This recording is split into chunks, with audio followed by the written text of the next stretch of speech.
Hello and welcome back to the MGS COVIDCast. We're your host, Evan. And Freddie.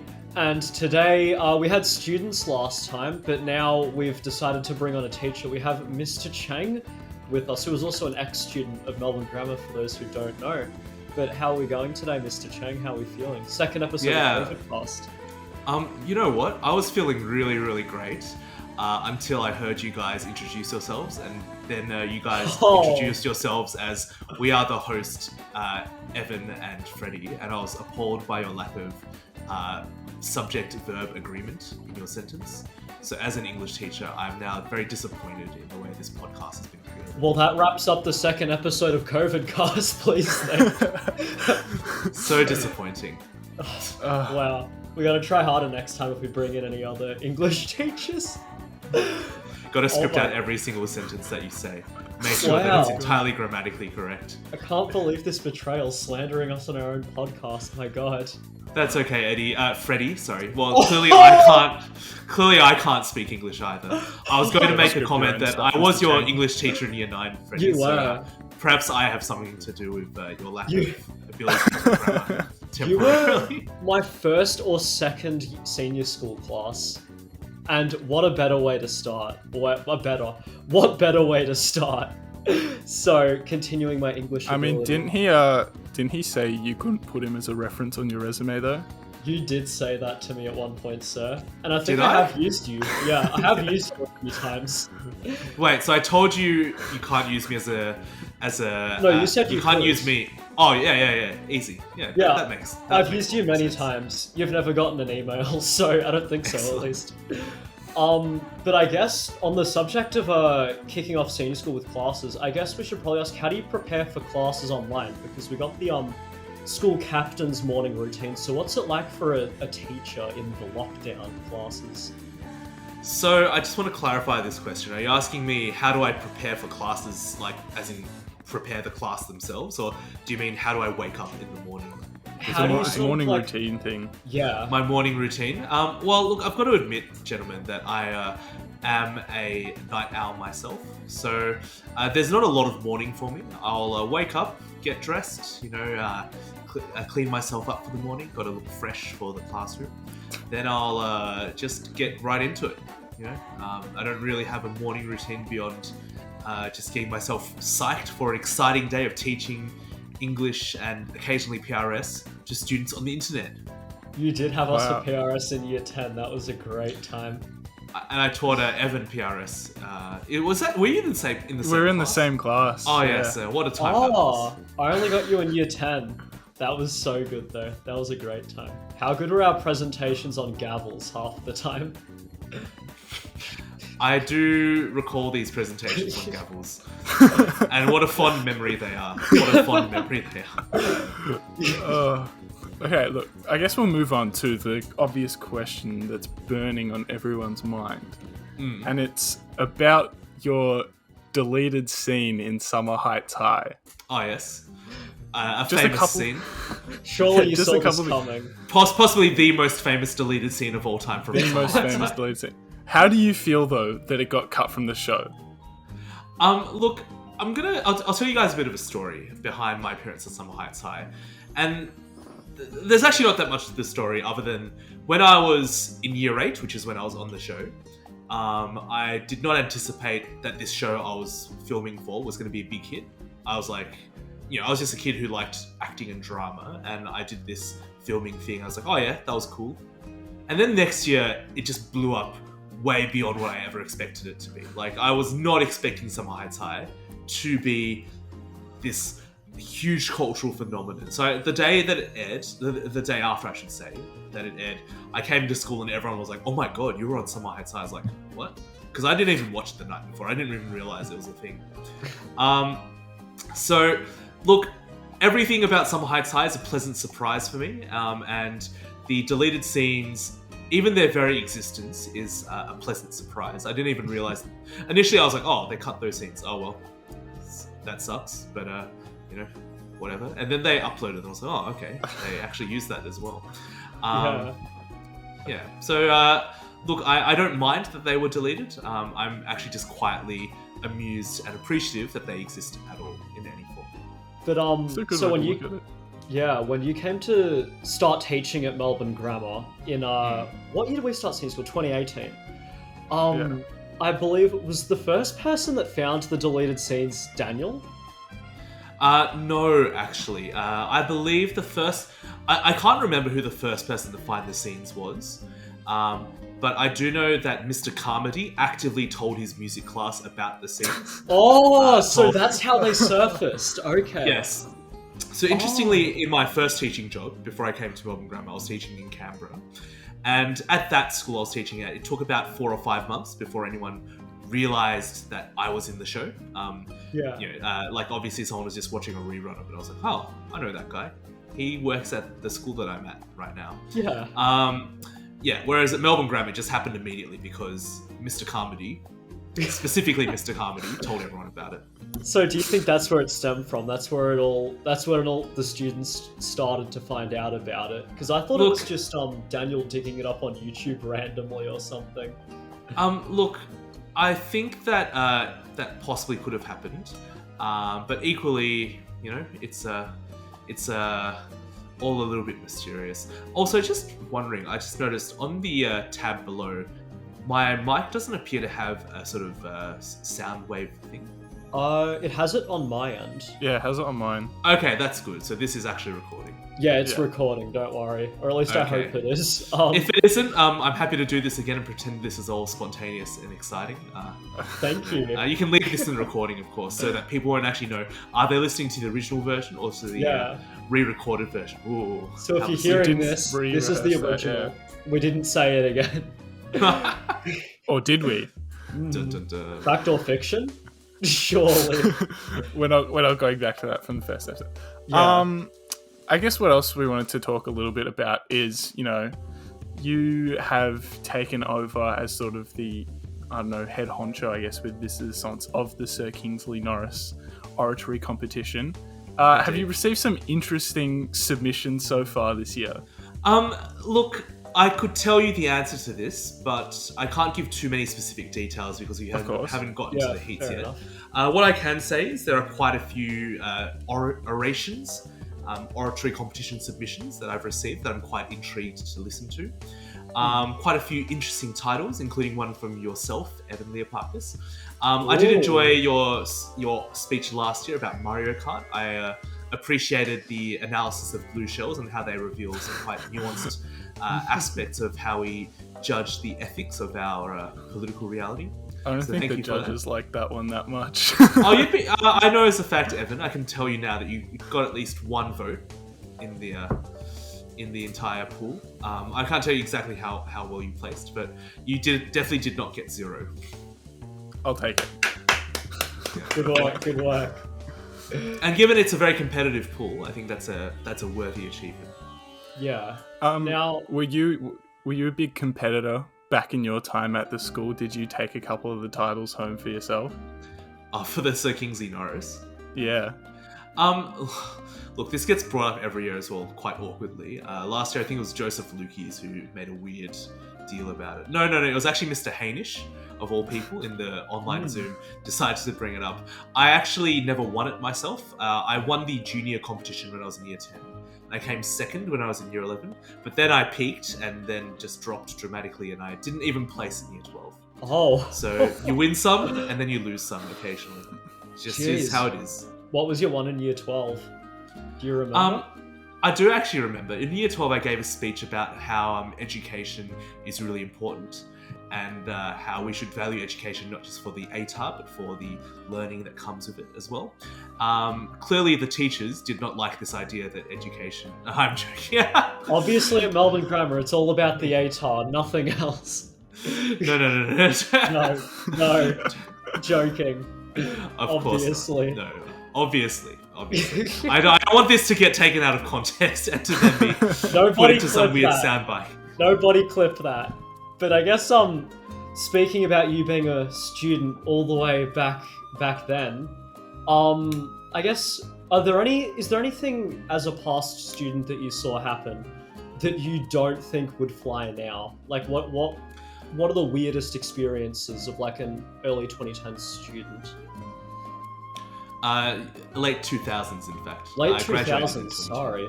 Yeah. So, of course. That's all good. Well, interesting you bring that up. A very topical and recent thing. Something that's quite topical and I think quite relevant recently, in response to this question, is everything surrounding homophobia at the school. So you may recall the guest speaker at the Pride Assembly, Ed Perrin. He was brilliant. Yeah, he was brilliant. He's actually quite a close friend of mine. We're still in touch to this day. I was part of the group that sort of consulted with him to try and get him to come to speak at the assembly. And look, I don't want to tell his story for him. I think that's for him to do. But definitely some of the things he reported on in his speech. We weren't conscious of everything that happened, but we definitely were conscious of some of those things. And I think obviously we were I am proud to say I was horrified by it, and that as his friend we stood by him in light of what was happening. But equally as well, that it is a sad reality that homophobia was more rife back 10 years ago. It's fascinating and very positive to me how far we've come as a school in 10, 11 years. But yeah, I think that absolutely would not fly in this day and age, and that's a good thing.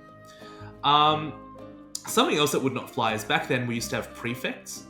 So yeah, this was a thing where certain year 12s could give detentions to other year 12s if you were a prefect, and that's something that got abolished pretty soon after that. So look, I'm not sure that actually that wouldn't go down as well at the moment. I think some students would enjoy being able to give other students detentions, but certainly back at I think that the times have changed on that as well, and clearly we don't have prefects anymore, and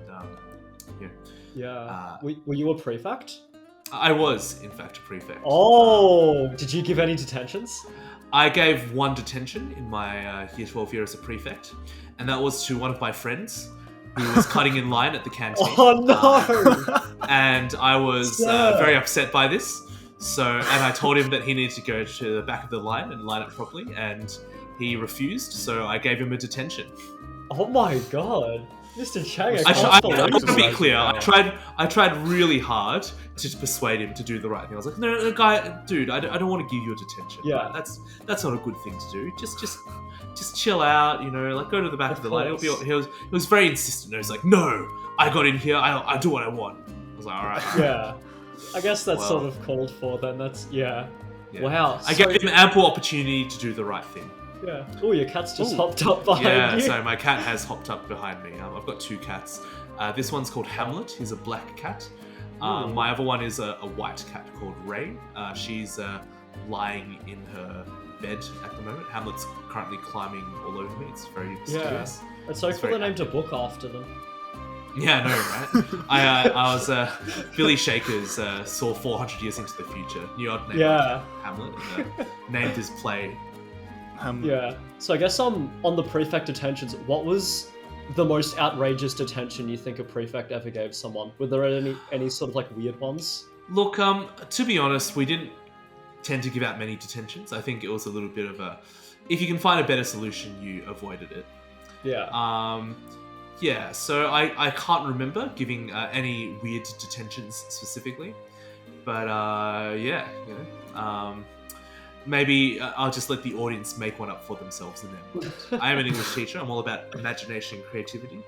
Maybe creative writing students out there, submit them to us. Indeed.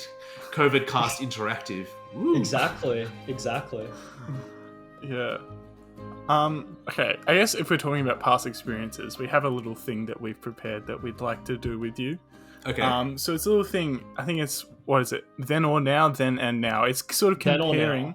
Then or now. Comparing sort of your experiences at the school now back to, back then, and which one's sort of the better experience. Is that the right way to put it, Freddie? Yeah, I guess so. So we're going to give you like a bit of a prompt, and you're going to tell us whether you think it was better or more strong when you were at school, or better or more strong now. If that makes Interesting. sense. I feel like this is a very this could be a very contentious game, but I'll It's try not my a best to trap, we participate promise. in a way that is not going to upset too many people. Take it away. It's okay. All right. I guess the first one, pretty hard hitter for some of the audience out there. Rowing culture, if you're familiar with that. Do you think that was more prevalent then or more prevalent now? I suspect it's more prevalent now than it was back then. Yeah? What was it's it like always been back then? look, it was always a big thing at Melbourne Grammar. Definitely the rowers, they had their big rowing assembly where they all came into the hall with their oars. I think that happened. I might just be making that up in my head. But I feel like there are more students who do it nowadays, or it seems to be a bigger part of their day-to-day life at school. And I think, it's perhaps a reflection of how times have shifted. People just take these things more seriously now. Yeah. Okay. I guess moving on to our next one. Uniforms. Were they more strict then or now? I think we're always strict on uniform because we expect every student to look very good at the school. Okay, that's the professional Is that a answer. pre-prepared PR response, Mr. Chang? Did Mr. Hamish think, hand you some answers here? What I will say is, back in the day, here's an interesting tidbit about uniforms. Back in the late 2000s, they had long socks in summer.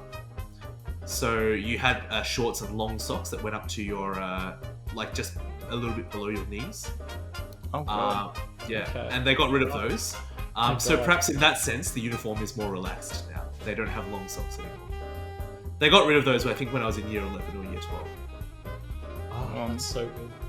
Alright, well I guess sort of on the theme of uniforms, mullets. More of them then, more of them now. Absolutely more of them now. Yeah, And that I is thought so. definitely for the worse. I don't know why people have mullets now. But they weren't cool back in the 70s or the 80s, and they're not cool now either. So, come on, guys. What's the worst heard mullet it here you've seen at the first. school? I think I probably shouldn't say. But, there are surely. I'm not a fan of them in general. Watch out. Watch out, boys. Yeah. Alright, there's your warning, everyone. No mullets around Mr. Chiang.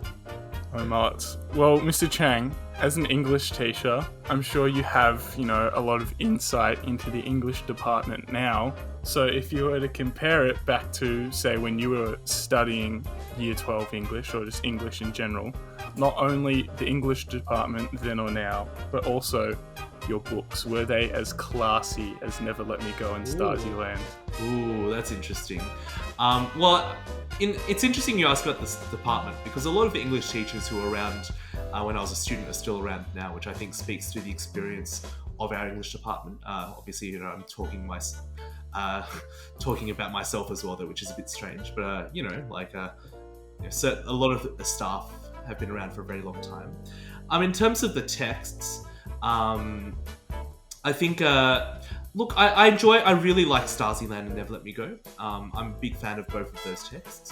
When I was in Year 12, we studied Richard III, which is a great Shakespearean play. We did a Hemingway novel called A Farewell to Arms, which I have to profess, sorry, Mr. Dessance, please don't fire me for saying this, but I wasn't the biggest fan of that novel. Hemingway is a very revered American writer, but I can't say I'm the biggest fan of him. And the other texts were A Streetcar Named Desire, which I think is an excellent play by Tennessee Williams. And we also did Enduring Love by Ian McEwan, that's his name, sorry. I always remember him as the author of Atonement, which is one of my favourite novels of all time. So it was a great course, great set of texts. I think I really like the current set of texts as well, though. Big fan of our current set. So I think, we always have good texts in the English department at Melbourne Grammar. And there's Women of Troy too. And I guess our final... Also, that, Freddie, did you say something just then? No, nothing at all. Nothing at all, of course. I hope no other English teachers are listening in.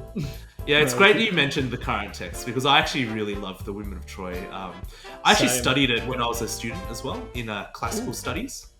Who's your favourite character? in the women of Troy, Yeah. probably Cassandra. I think Okay. there's something to be said for the method to her madness. I think she's a very Interesting. entertaining and enthralling character when she's on stage. She's got a great energy about her. Interesting choice.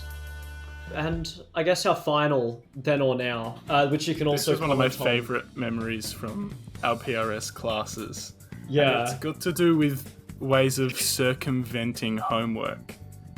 Specifically, the submitting of fake corrupted documents. Did it happen more then, or does it happen more now? Look, I always did my homework, so I can't say. I didn't really ask other students things like, "Did you submit a fake corrupted document?" So I can't really comment on whether that happens more now or then. All I can say is, as a teacher, do your homework, gentlemen. Don't faff around with your learning. You've only got one shot at school. Make the most of it. Some And good you can advice. never convince Mr. Chiang with a fake corrupted document. I can He tell Indeed. you put that. up with so many of them in our Year 10 PRS class. Not from Evan and I, of course. But Of course, not from you guys. no. And of course, you're exaggerating as well, because every student did their homework. Yeah, absolutely. Exactly, we made this up entirely. Every student did, and every student should. But I guess you have some definitely not corrupted documents to go and mark. So Oh, we absolutely. might wrap it up here. But were there any closing remarks you'd like to put out there, Mr. Chang? Nothing other than it's been a pleasure being on your podcast. I've enjoyed this experience. I hope you guys keep at it. Keep circulating this content for lockdown. And also to the audience, please don't take anything I said out of context. That's all from me. No clipping Thanks, is guys. allowed on the podcast. But thank you very much for listening to COVIDcast, and we'll see you Monday for another episode. Thanks very much, guys.